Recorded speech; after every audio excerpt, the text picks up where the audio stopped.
Are y'all hearing me? Let me go ahead on and help somebody. It says that every man is tempted. Watch this. Every man is tempted. Watch what it says right here. It says each one is tempted. Each one, watch this, is tempted. What does that mean when he says right there? To draw into a wrong or false course of action, to attract or invite. Each one is drawn into a foolish course of action. Watch this. When he is drawn by it. When he is drawn. Somebody say drawn. When he is drawn, what does James mean by that? Drawn means to move or to cause to move in a specific direction or a specific position. And so I am pulled to make a foolish choice when something pulls me in a particular direction. Watch this. What is the something? Watch what it says right here. When he is drawn away by his own desire.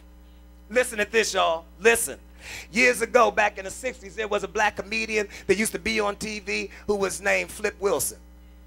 And Flip Wilson had an alter ego named Geraldine. And whenever Geraldine did something wrong and somebody would catch her, Geraldine would say, "The devil made me do it." You know, because she would always blame everything on the devil. But this text says the devil can't make you do nothing. It says every man is tempted when he or she is drawn away by his or her own. Oh my God, oh my God, my God. I want to tell somebody there is a specific thing that the enemy has already watched your bloodline. He has watched your mama and your daddy. He has watched your environment and the people you have hung with. He has watched what you felt you lacked in your life. He has watched the things that have hurt you. He has watched the wounds that you have experienced. And he has now designed a temptation that takes into consideration what your daddy and your mama dealt with but didn't kill, what your ancestors struggled with but didn't deal with, what is on the bloodline of your life, what is missing in relationships that you have had, what has wounded you in certain areas of your life, and then comes and presents to you a thing that is the embodiment of all of the stuff that either your parents didn't deal with, you missed, you've always wanted, were looking for,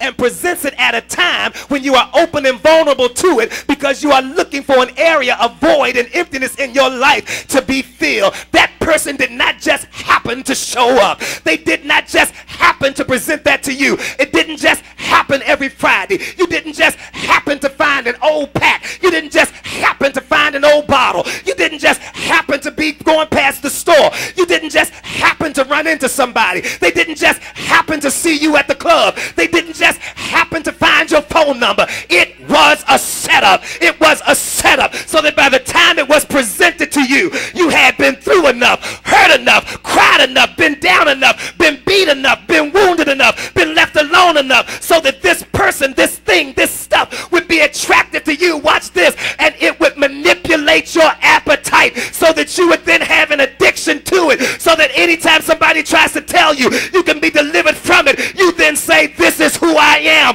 It's not who you are. It is the sum total of your pain. It's the sum total of your family's hurts. It's the sum total of your environment. It's the sum total of your wounds. It is not who you are. But I've come to call out every little boy, every little girl. I know you are a grown man and a grown woman, but your wound is from a hurt somewhere in your childhood. I'm playing a little game with you. Ollie, ollie, oxen free. Come out wherever you are. I'm bringing you out of the closet. I'm bringing you out of the darkness. I'm bringing you out of your fears. I'm bringing you out of your pain. I'm bringing you out of your past. And I'm telling you, I'm pouring in the oil. I'm pouring in the wine. And you ain't wounded no more. The Lord is healing you of all of your pain and your distress so you can go back to being who you really are. Somebody shout yes. Shout yes. Shout yes. Clap those hands and give him a praise.